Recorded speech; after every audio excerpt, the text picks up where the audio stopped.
Welcome to Stress Mess, a stressless podcast where the chaos is real, the caffeine is strong, and swearing sometimes happens, and that's okay. I'm Samantha Elizabeth, health and wellness coach, chronic overthinker, and proud BFFs to stress itself.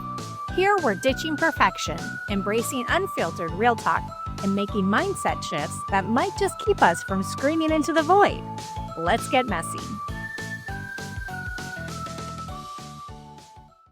Today, I'm joined by Erika Weed, a certified executive coach, organizational consultant, and managing director at a Sundry. She's also a doctoral candidate at George Washington University studying human and organizational development. Erika has coached leaders around the world, helping them build awareness, resilience, and healthier workplace dynamics. In this episode, we're digging into narcissism in leadership, what it is, what it isn't, and how understanding it can change the way we lead and relate to others. Let's get into it. We're recording. Okay. Recording and podcast. Oh my God.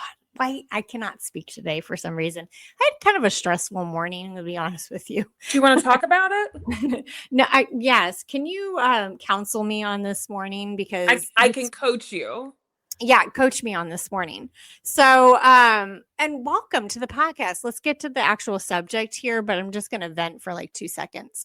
I drove 2 hours to go to a meeting that switched to a Zoom meeting.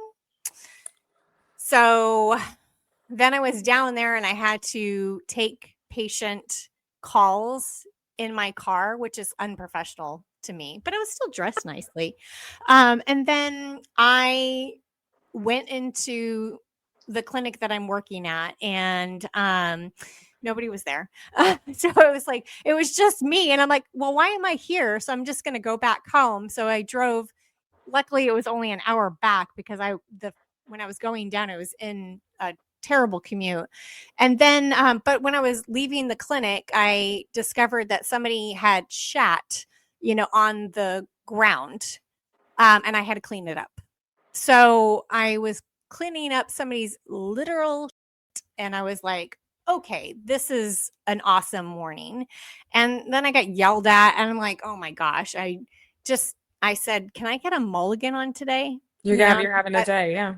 That's what I wanted a mulligan. I wanted to go ahead and pretend like this day didn't happen, wake up and have a great morning, because I did wake up this morning and I thought, man, this is going to be a great day. I'm going to have a great day. Here you go. Okay. Ready? Yes. Right. And it's and scene, right? Here's your mulligan. Absolutely. Yes. Oh, thank you so much. All right. So let's start the day. Good morning. So yeah, we met a couple months ago at least. And when we met, I heard about what you were working on. And I thought, oh my gosh, this is so relevant for society today in the cultural zeitgeist of the world right now. And what we're talking about is narcissism in leadership. Yeah. Yeah, exactly. And I really wanted to talk about that because my goodness, it's a buzzword right now. Everybody's throwing the word around, narcissist, narc, as for short. And I really wanted to talk about that because this is something that has come up so much that is being overused. And as I told you, my son even pointed it out recently that, and 15 years old is telling me stop using the word narcissist because it's overused. Nobody really knows what a narcissist is. And, on top of that too, not everybody we call a narcissist really is a narcissist. We got to realize that there's different types of narcissists. So I really want to turn it over to you because I want you to talk about how we came upon this subject. I really want to talk about what is a narcissist, maybe different types of narcissists. Not that you have to take out the, book or something like that. The dissertation? Yes. Do I have to bring out the dissertation? Yes. Yeah. Break out the dissertation. Tell us all about it. But I do want to know a lot more, about this and the subject because it is being thrown around a lot. And I think that education for people and then also how to spot a narcissist would be a great thing too. Sure. And more importantly, what do you do when you spot somebody with some of these characteristics? Yes. Which is that's the question that we're all looking to answer. That's the question that I'm looking to answer is what do we do with this information? Yeah. So yeah, you and I did get a chance to talk a little bit about, when we first met, about what the kind of work that I do is, and I work specifically with leaders who are struggling with what we call counterproductive workplace behaviors. And that is the nice way of saying that they're kind of bad bosses. Yeah. And a lot of times, what I find with my clients and the organizations that I work with is people struggling with counterproductive workplace behaviors are not always bad people. A lot of times, they don't know better or they don't know how to do better. These are characteristics that they've honed over time. Sometimes they're a little bit more natural to some people than others. But the idea is that, we all have opportunities to grow and to change. And that's really what I want to do with my work. So I started looking into a topic of leadership that I love so much. And I'm like one of the only ones, apparently. And it's called dark leadership.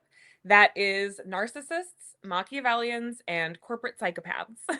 Whoa. Right? And everybody says, whoa, that's a lot. And it is that's a huge, those are really big words. Those are really big, scary words. And, as you kind of correctly identified, narcissism is a hot topic. And so when it came time for me to choose a topic to research for my dissertation, to do a study on, I really, really wanted to look at narcissism, not just because it's a hot topic, but also because there's not really a lot of good literature in my world around that. Mm.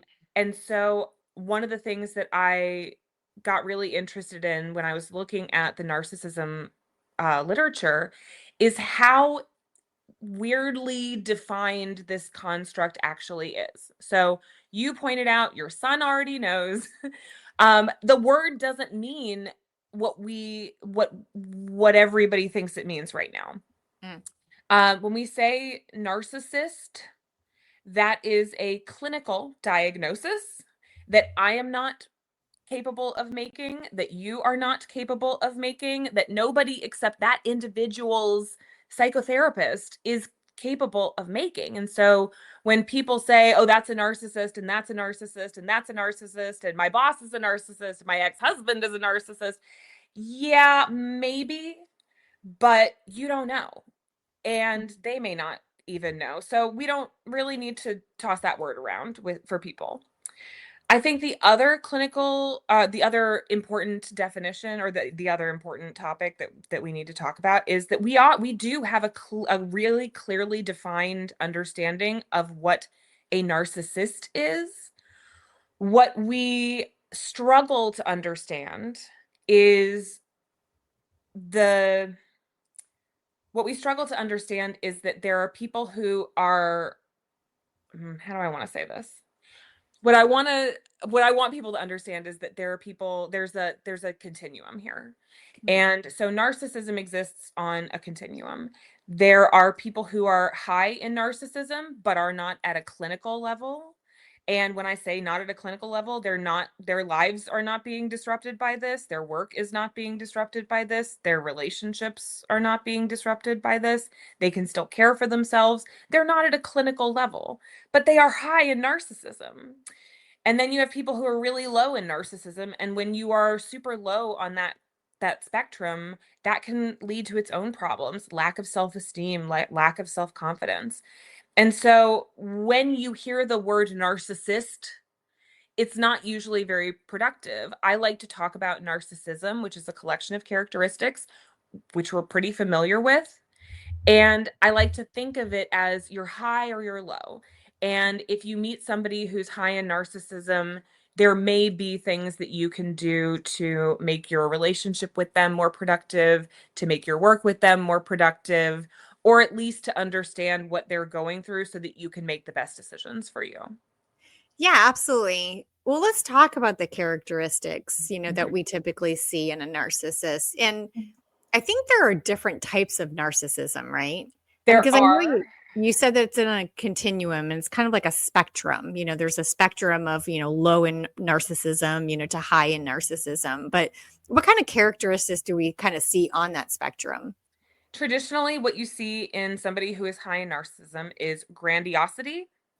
So they love to make a big deal out of themselves, and they speak very highly of themselves very loudly. We also traditionally see a significant lack of empathy, so Mhm. they don't really think about other people so much. It doesn't mean that they can't or that they never would, but they traditionally, it's going to be me first, is usually the attitude. We also see a variety of other less well-known characteristics, things like being exploitative, things like I'm trying to look at I have a large board full of these characteristics, so I'm trying to It's think of okay. I'm trying to look sneakily over here at them. Yeah. And an inflated ego. Um, a lot of times this kind of goes hand in hand with some unethical behaviors, but the challenge is that narcissists are almost always highly charismatic, really innovative. They tend to be risk takers. They tend to push beyond the bounds of what people would traditionally think is possible, which can be really productive characteristics. So when you talk about the different types of narcissism, yeah, you'll hear people say, "Oh, well, this is malignant narcissism. These are people who were really malicious and going after you, and you're going to see a lot of the negative characteristics." Yeah. You can talk about people who have grandiose narcissism, um, which are, I think, maybe if you think of some of the better known CEOs in different industries right now, you might see some of those characteristics. Um, I think that one of the lesser known types of narcissism is productive narcissism.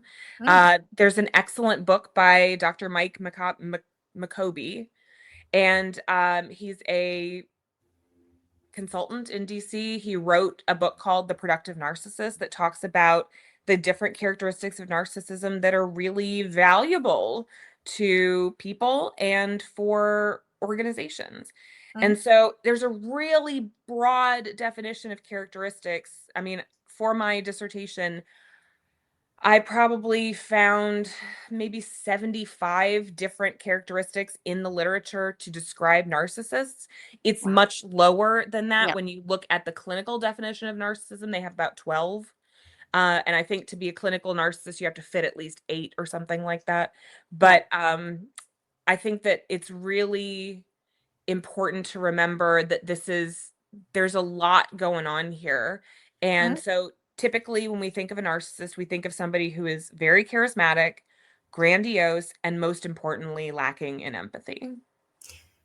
What about Karens? Do you think Karens, like what we call Karens now, they're, like we hear that entitlement, there's an entitlement. It's me first. It's, can I speak to the manager because I have a problem and you need to solve it with whatever you got? Do you think that when we say Karens, we mean narcissist, or what do you think about that? Yeah, and again, just diagnosing people that you see on the street or somebody who's bothering you or somebody that you see in a video on social media, I don't know that that's typically very valuable.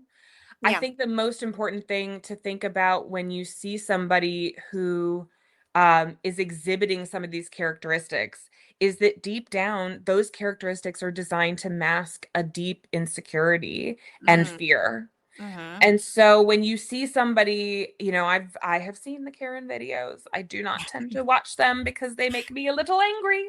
Yeah, that made Um, me angry too. but when you see the Karen videos, you can see somebody who is not happy, Yeah. someone who is trying to project their values onto somebody else, somebody who's trying to control a situation that is Hmm. not theirs to control.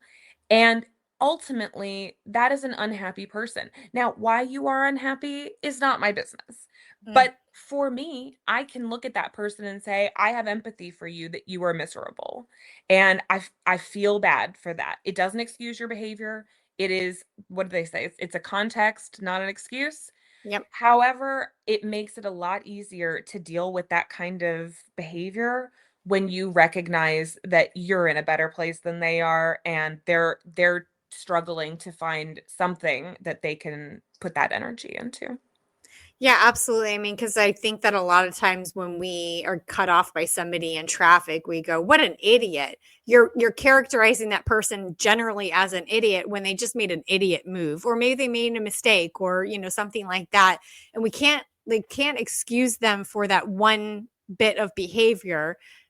So we generalize them as an idiot, or asshole or something like that, and so those are the kind of things that I see, that when we see somebody in a certain situation and perhaps they're just having a really bad day and unfortunately they took it out on other people, we characterize them generally as a jerk, a Karen. What is the male equivalent of a Karen? I always forget what that is, but Isn't whatever it that isn't it Ken?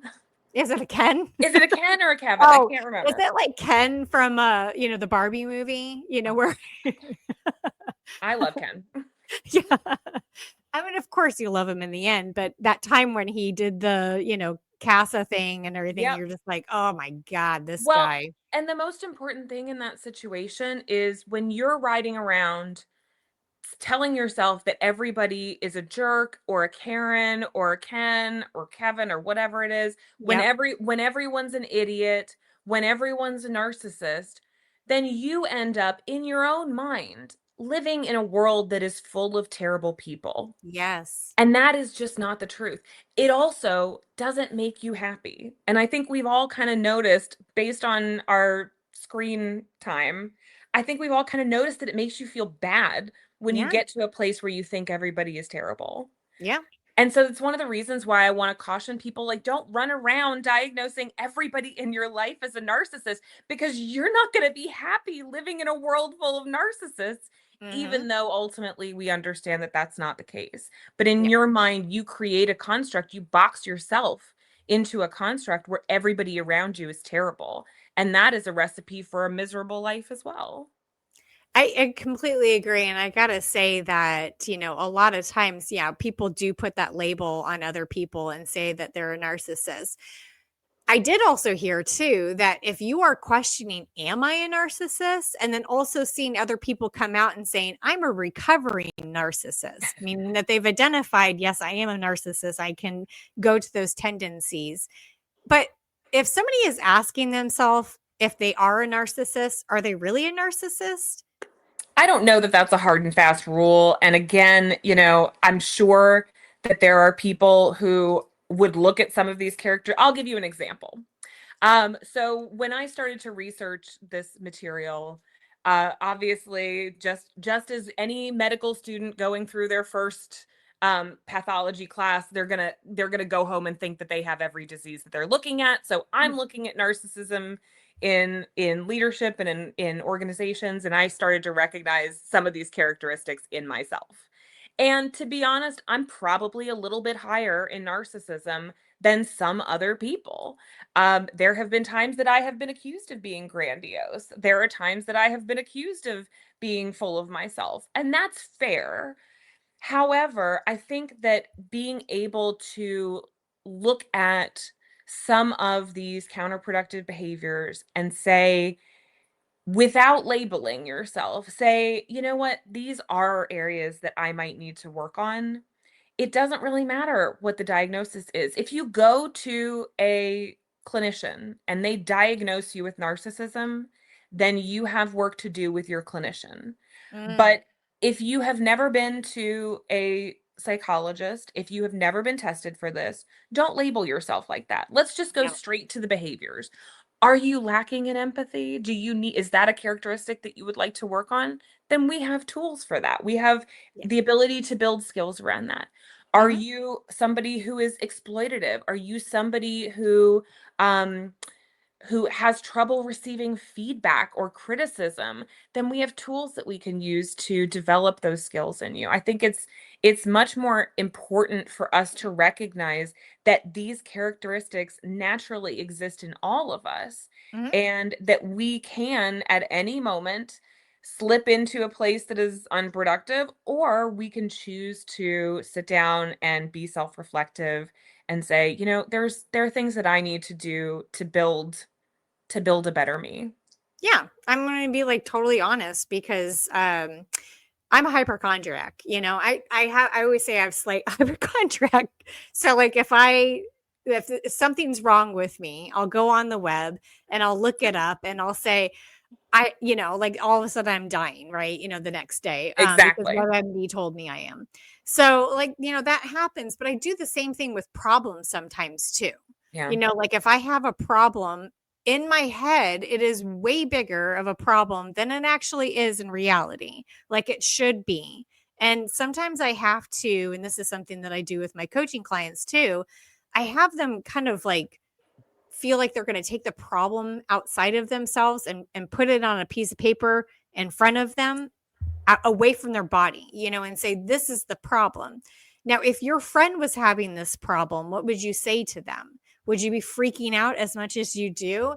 I have to do the same thing to myself because I am just very honest about that. Like, because sometimes, like, I feel like I WebMD myself, not in symptoms, of things that could be wrong with me, an illness or anything, but things of problems too, where all of a sudden, like in my brain, my WebMD comes up and it goes, oh, that's it. The end of your life is here, and it happens because, I mean, come on, this is the Stress Mess podcast. I'm the original stress mess. So the thing is that like, that's where it comes from. I know it's my hormones in my body where I have to take a deep breath or go talk to a friend and they're going to be like, oh, you're just being silly. That happens. And I'm okay with that because I know that's me and I know that's how I tend to react. It used to not be that way though. I would just overreact and like worry about it and talk to people about it and like kind of drive myself crazy a little bit. But then realizing that the cortisol or the hormones that are going through my body are what's causing it. And I have that choice to embrace them or not. And yes, I WebMD myself all the time in my brain. I don't even have to look it up on the internet. I know the world is ending. No. So those are the kind of things I think that when you're talking about like that and the people feeling their importance, that their problem is bigger than everybody else's problem. I think that's also like where that comes from too, is that idea that, oh, I'm having a problem. Everybody stops what they're doing, fix me, or fix my problem and that sort of thing. And I know that happens. So, I mean, like, kind of brings me to narcissism, clinical narcissism. Is that different chemicals in our brains or in our bodies? Like, what do you think about that? I think not being a therapist, not being a clinical psychologist, not being not dealing with clinical narcissism, Mm-hmm. I think it is certainly a I would like to call it's a neurological wiring. Mm. Um, it comes from the same place as personality. It's just more intense. And what the literature tells us about clinical narcissism, is that it's incredibly hard to treat Mm-hmm. simply because the person who does the treatment is the one who has to accept that they need it. And somebody with narcissism may not feel like they require treatment. In Mm. fact, as you mentioned, their problems are bigger than everybody else's problems. And you know what? When they say, everybody stop, fix my problem, people do. Yeah. Oh my God, people will do it for you. People are waiting to help with those kinds of things. And so it's an act that gets really good reviews. And Mm. when we think about the reasons for the way that our brains are wired for survival. So if from a very early age you learn that you can and everybody will stop and they will attend to your needs, why would you do anything differently? Why would you try anything different until Mm-hmm. you get negative results? Yeah. And so I think it's really important to remember that if we're talking about clinical narcissism, that is a physical wiring, neurological wiring in your brain. And that is not something for me to deal with. That is not something for any other coach to deal with. That is a clinical issue that deserves a trained clinician, somebody who has diagnostic tools in psychological disorders. Mhm. I think more importantly, when we're talking about subclinical narcissism, when we're talking about people who are lower on that spectrum, I think it's really important to remember that they actually can do a lot of things to address the challenges that are making their behavioral choices unproductive Mm. or that are causing them to choose unproductive behaviors. And I think that's the most important thing to remember. The label isn't really the most important thing. I think the most important thing is a person's willingness to change, a willingness to reflect, a willingness to be open to feedback and criticism, which again is a really challenging thing for somebody who is high in narcissism. Mm. But there are opportunities to shift the behaviors into things that are more productive. Yeah. Ultimately, narcissism isn't a problem until it's a problem. Thinking that you're the center of the universe is a natural, normal human thing. Nobody lives in another person's brain, so how would you know what it's like to be another person? We can kind of guess, Mhm. and we can look at the people that we love and we can see what they're going through and we can feel those things too. That's empathy, which we can develop. But ultimately, you're just not going to know what it's like to be another person. And so, yeah, as you mentioned, your problems do feel bigger than other people's problems because they affect you. And they do feel scarier because they're going to affect your survival. That person with their problems, if something happens to them, like I'll be sad or whatever. But ultimately, that's not my issue. And so it's really important to remember that some of these characteristics are perfectly normal and natural.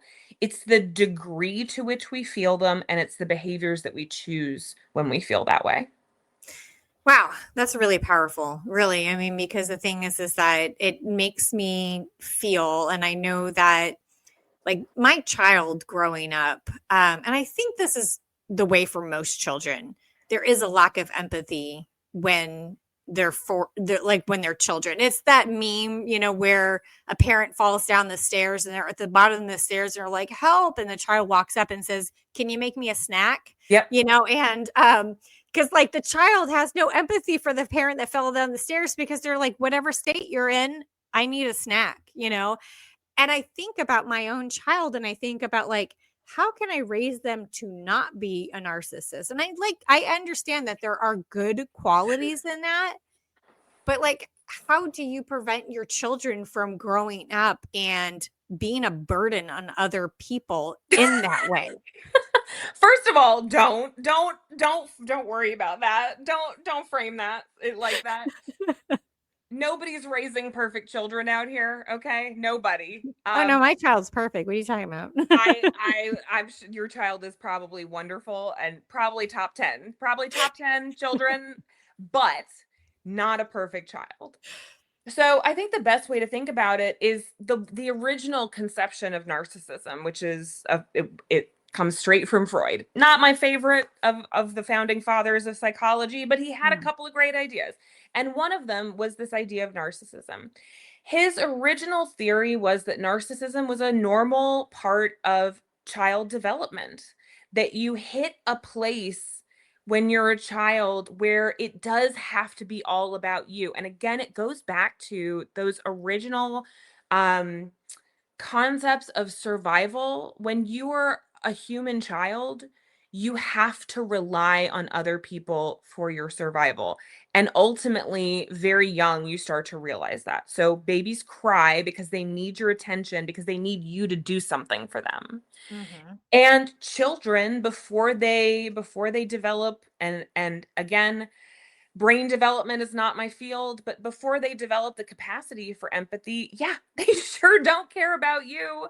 They are just trying to learn how to live in their bodies and learn how to work with their brain.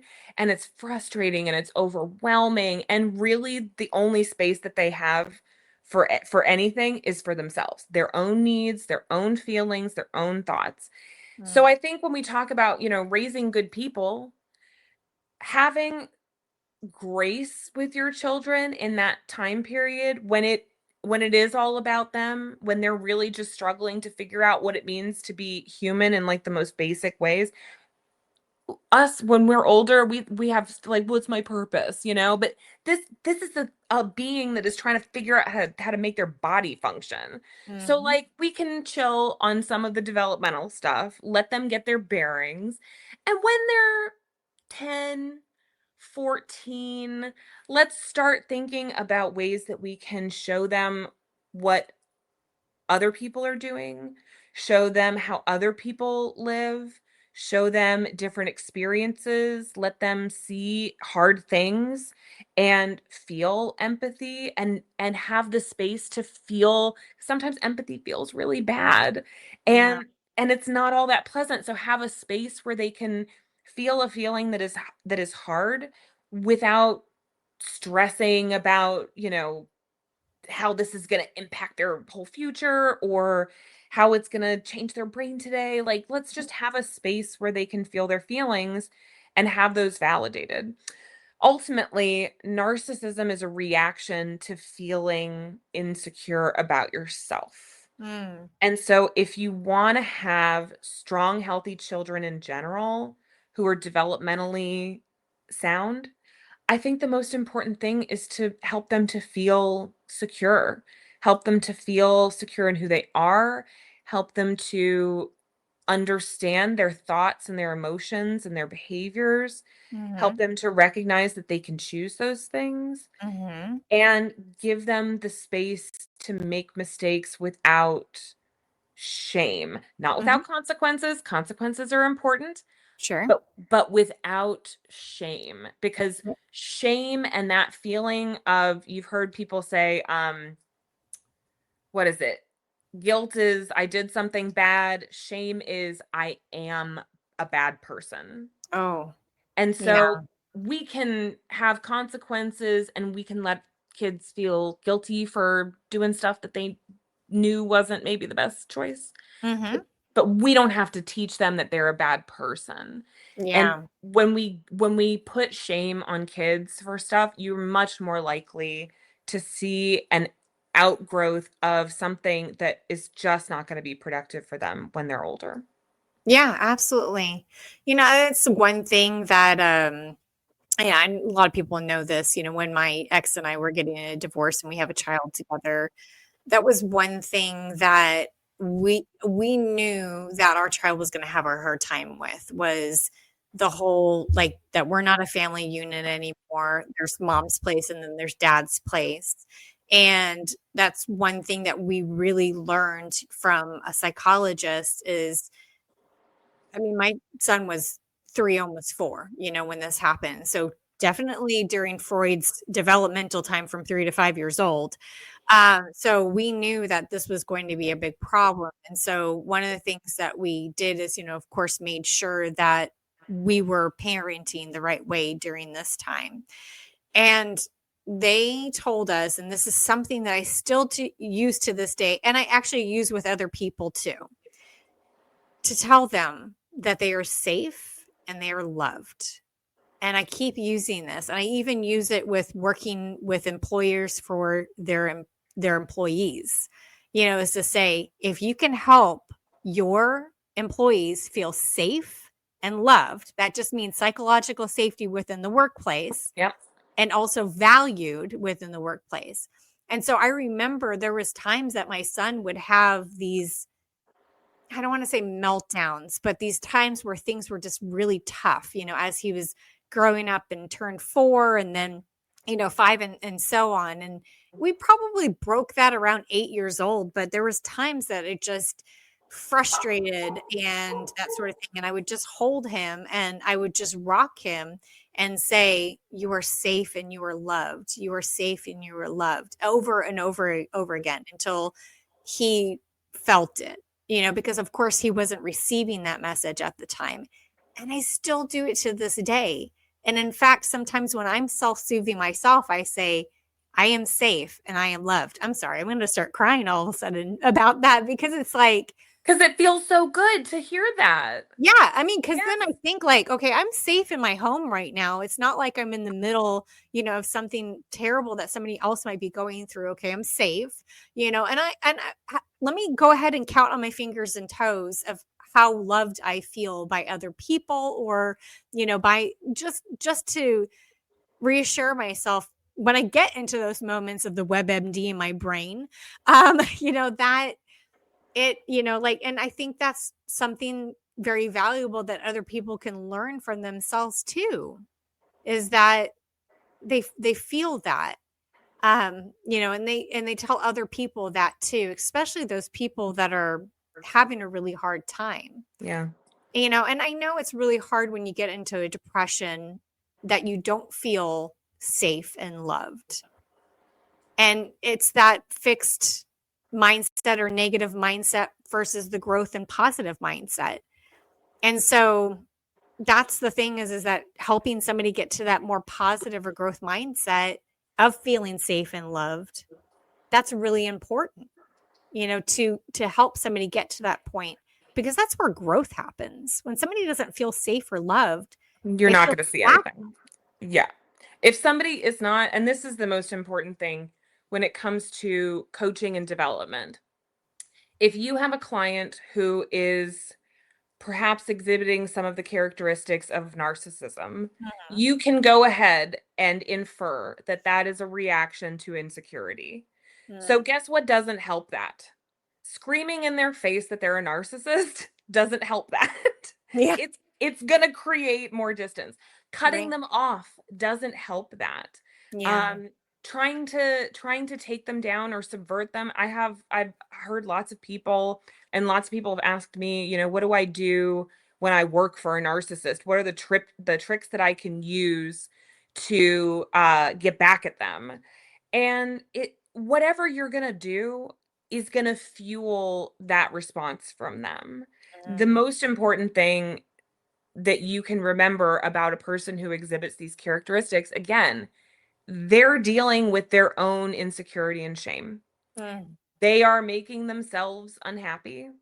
And because they are unhappy themselves, they feel the need to express that, project that onto other people. Misery loves company. Mhm. Um, or they feel insecure, and so they go for power, and Yeah. they try to create a scenario where they have more power than other people. These are behaviors that will not get them what they're looking for. Don't worry. So you don't have to be, and I am the first person. There's a reason I got into this line of work. There's a reason why I study this stuff. I have met many of these types of leaders, and I am the first person to want to jump in their face and be like, "What are you doing? This is so dumb. Stop. You're hurting Yeah. people. You're making me angry. Like, stop it." But it just, that kind of aggressive push to somebody who is already trying to defend themselves psychologically is just not going to get you the outcome that you want. It's one of the reasons why when people say, "Oh, what can I do here?" The first thing that I tell them is your responsibility is to yourself. Mhm. So you need to do the things that you can do to make yourself happy, to create a fulfilling life for you. Ask yourself, is this job worth working with somebody who makes you miserable? There have been times where my answer to that question has been yes, the job has been worth it. And I Yeah. have worked with those people, Mhm. and to varying degrees of success, to be honest.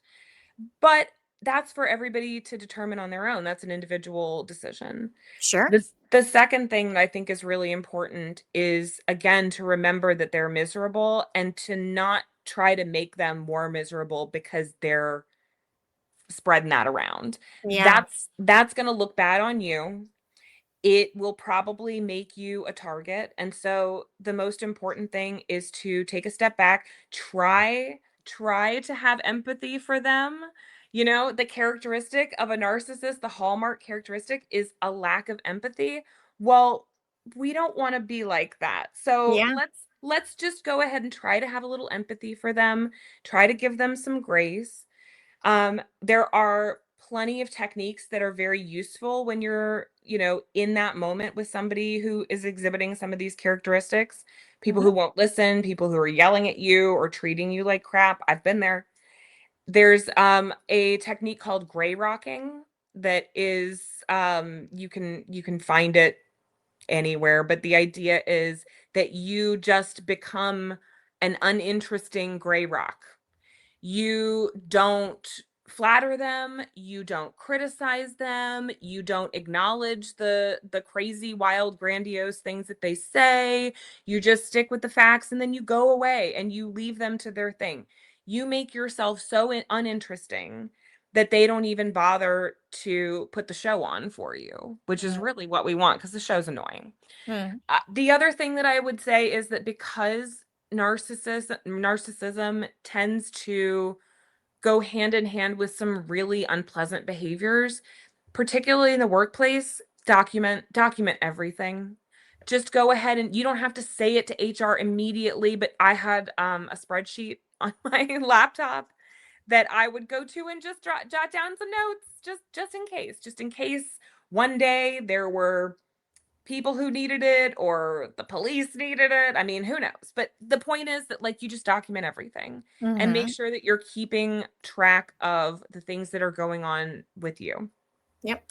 And I think that that can be a really useful tool. And then ultimately, again, making sure that you're making the best decisions for your life. When I was dealing with difficult personalities, I had a really amazing analyst, a Jungian analyst, who sat down with me for about 2 years and helped me go through the things that made me insecure so that my insecurities couldn't be exploited by other people. Mm. And that was a really amazing experience for me because it took the onus off of another person not doing something or doing something, Mhm. and it brought it back to me and my power and my ability to control myself. And I Mhm. think that's what is so upsetting about narcissists is that they are so intense that it almost feels like they make you. They make you feel a certain way. They make you act a certain way. They put you in those positions that you don't want to be in. And really, you're in control of your thoughts and you're in control of your emotions, and you get to decide what your behaviors are going to be, Yeah, and how you you know? react. And how you react. And Mhm. so it's so important to remember that, this person is going to do what they're going to do. It is not for you to control them. Mm. It is for you to ultimately turn that attention back on yourself and say, what is it about this that makes me feel bad? Are the things that they're saying about me true? If Mhm. so, well, then I got a little bit of work to do, don't I? And if they're not true, okay, you can have whatever opinion you want about me. That's Yeah. fine. Yeah. Go for it. But I think that we really need to take the emphasis away from people who don't deserve it and put it back on ourselves and just Mhm. say, I'm in control of myself. I need to be able to do these things in order to live a happy, healthy life. And that's the most important thing when dealing with a narcissist. Wow. Gosh, so powerful. And so relevant right now. I really hope that everybody gets as much out of this as that I did. Just because I really want people to be able to learn something from this podcast and yeah, be reflective, as well too. See what's inside their control, because things that stress us out are not necessarily inside our control. And it's those external things that we turn inwards, like they're our issue. Those are the kind of things that really stress us out. Yes, And it, and why? Because you can't resolve them. yeah, It's yes, like being stressed about the weather. What are you going to do about it? Put on a right. coat. Put Yep. on a coat. Mm-hmm. Put your rain boots on. My brother outlaw, who we I don't have in-laws, but my brother outlaw said to me the other day, I want to go for a walk, but it looks like it might rain. And I said, get an umbrella. Take an Right. umbrella. Just go. Like, you don't have to stand in the rain and be pissed that it's raining on you. You can Right. take an umbrella with you. Right. Exactly. Well, I like that. I mean, what can you control? What can you do in a certain situation? Love that. Well, gosh, thank you so much for being on the podcast and bringing all of your knowledge and your wisdom and for coaching me as well too. I hope that everybody else sees what a value you are in your coaching as well and that wants to work with you. I will definitely put all your information, your contact information in the show notes so people can get a hold of you if they want to talk to you further. Hopefully you're open to other conversations as well too. Because like I said, this is such an important topic right now. And a lot of people are very curious about it. So I really do hopefully help, like this helps other people. And, it also helps you to talk about it too. I love talking about this kind of thing. I am the most annoying person at a dinner party. All I want to do is talk about narcissists. And I think quite frankly, my friends and family are a little sick of hearing about this. So I'm happy to bring all of this information to you guys and to answer any questions that people have.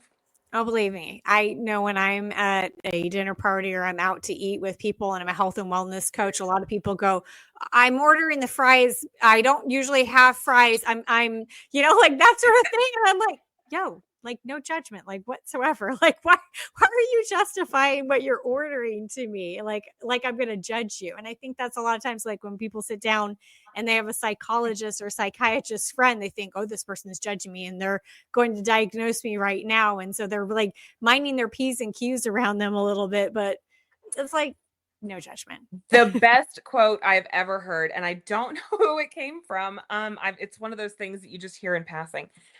We would worry less of what others thought of us if we knew how little they do.